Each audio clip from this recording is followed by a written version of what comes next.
Bonjour à toutes et à tous. En ce jour, nous allons continuer notre aventure magnifique d'histoire paranormale. Petite parenthèse, la musique que vous allez entendre a été réalisée par un ami à moi, Speargate. Donc n'hésitez pas à aller passer sur sa chaîne YouTube parce qu'il fait vraiment de la bonne qualité. Bon visionnage.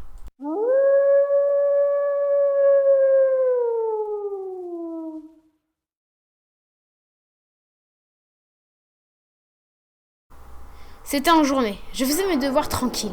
Ma porte s'ouvre. Et j'étais toute seule. Je me disais que c'était un de mes chats, mais il était dehors. Bon là, j'étais dans mes maths, donc je m'en fichais. Plus tard, le soir, il devait être 1h. J'entends des bruits de pas dans le couloir. Donc je descends de ma mezzanine et j'ouvre la porte. Je vais à la cuisine. Avant que j'aie le temps de prendre un couteau, une ombre est passée ultra vite dehors. Le matin, j'ai trouvé une flaque d'eau devant la porte de ma chambre.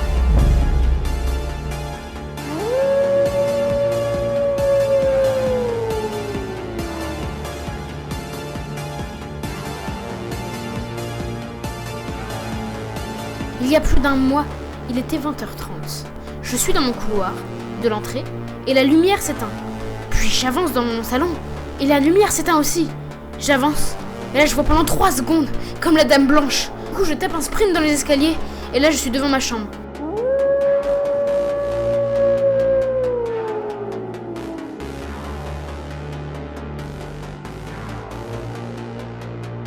J'étais dans la salle de bain en train de me doucher quand le chronomètre de la salle de bain s'allume avec un chrono de 1 minute. Malgré que j'étais surpris, je n'ai rien touché. Et quand le chrono est tombé à 0, il a sonné. Je l'éteins alors, et là seulement, peu de temps après, il se rallume. Encore à 1 minute.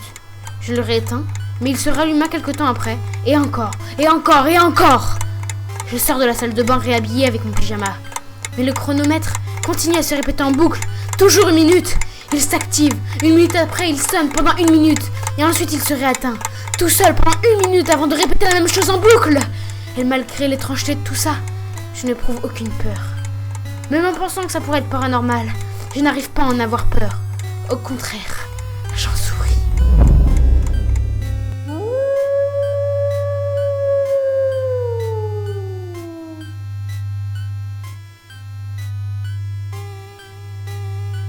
J'étais dans mon lit et je ne dormais pas.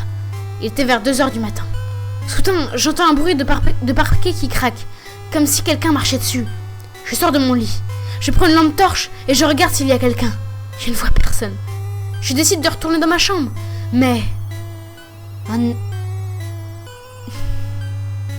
Comme si, je vous jure, la vie, mon parquet vient de grincer en bas.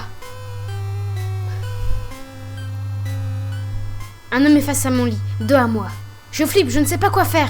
Donc je reste paralysée par la peur. C'est alors que l'homme se retourne. Il avait un visage terriblement normal, basique, sans défaut de peau. Il n'était pas moche, mais il n'était pas beau. Il était tout simplement normal. Et c'est là qu'il s'approche de moi et commence à me parler par mon prénom. Et m'appeler par mon prénom. Il me touche l'épaule et je m'évanouis. Le lendemain, je me rappelle de tout ce qui s'est passé hier soir. Je me dis que j'ai dû rêver, puisque j'étais dans mon lit. Et là, je vois ma lampe par terre.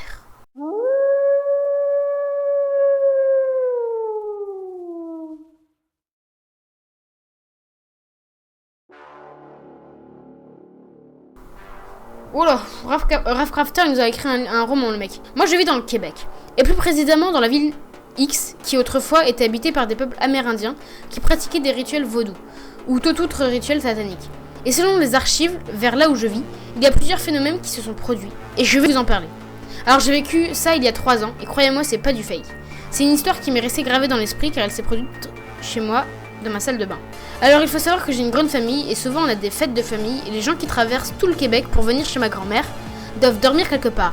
Alors ce Noël 2016, mon oncle et mes cousins dormaient à l'étage de ma maison car bah voilà on se soutient et ils avaient besoin d'un endroit pour dormir. Alors je me suis réveillée au beau milieu de la nuit.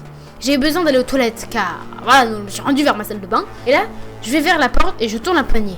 Et en poussant pour l'ouvrir, la porte reste bloquée. Quelque chose retient la porte. Alors je pousse encore et encore plus fort. Car je veux entrer, la porte n'est pas censée rester bloquée. Alors, après 15 secondes d'acharnement, la porte s'ouvre sous mes efforts. Et rien ne se trouve derrière la porte. Rien aux alentours, il n'y a rien.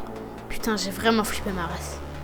Il y a beaucoup d'histoires sur ma ville, et certaines me terrorisent encore à ce jour. des apparitions, des maisons qui brûlent et des cris dans la forêt. Tant de choses qui me rendent fou. Il faut savoir aussi que ma maison n'a que 8 ans et la porte en question ne peut s'être bloquée. Elle aurait dû s'ouvrir normalement. En tout cas, aucun phénomène paranormal ne s'est reproduit de ce jour. Mais je reste tout de même intriguée face à cette nuit. Qu'est-ce qui bloquait la porte ?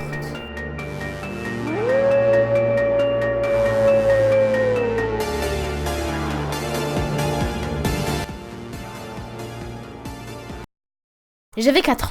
J'habitais dans un chalet avec mes 2 parents et ma petite sœur. Rien de bien alarmant, me direz-vous. C'était sans compter des rires d'enfants que j'entendais dès l'instant où l'obscurité franchit ma chambre. Lorsque je me tourne du côté de mon mur, lorsque j'étais dans mon lit, rien, j'étais en sécurité. Mais si j'avais le malheur de me retourner vers le ride, les rires reprenaient. Un bruit d'âne accompagnait les rires, alors que nous n'avions rien d'animaux à côté. Soit, décidé à affronter mes peurs, je me lève, puis tout s'arrête. Je décide de sortir de ma chambre et d'aller voir ma mère. Mais malheur, je m'étais perdue dans ma propre chambre. Impossible de sortir, angoissée. J'appelle à l'aide. Ma mère arrive, pensant que j'ai fait un cauchemar, et me recouche. Encore aujourd'hui, je reste persuadée que c'était loin d'un rêve. Frost, ton histoire, elle fait trop peur, tu racontes trop bien. Les amis, c'est déjà la fin de cette vidéo. J'en suis extrêmement triste parce que... Ah, c'était trop bien les gars. Et j'ai adoré, j'espère que vous aimez l'ambiance. Alors, moi ce que j'aimerais, c'est pouvoir sortir une vidéo pour les grandes vacances. C'est-à-dire que cette vidéo est censée sortir, peut-être même aujourd'hui, je sais pas encore, je vais voir en fonction des montages que je fais. Mais j'aimerais faire un 3e épisode que je sors pendant les grandes vacances. Alors là, je vous demande tous, vous avez peut-être d'autres histoires paranormales à raconter, balancez-les en commentaire, balancez-les sur le Discord, je veux vos histoires. Les amis, je pars très bientôt en vacances, du coup, balancez vos histoires rapidement, que je puisse vite faire un épisode 2. En tout cas, c'était un plaisir de pouvoir réaliser cette vidéo. J'espère qu'elle vous aura plu, n'hésitez pas à faire votre retour dans les commentaires. C'était UXO, et puis moi je vous dis à bientôt.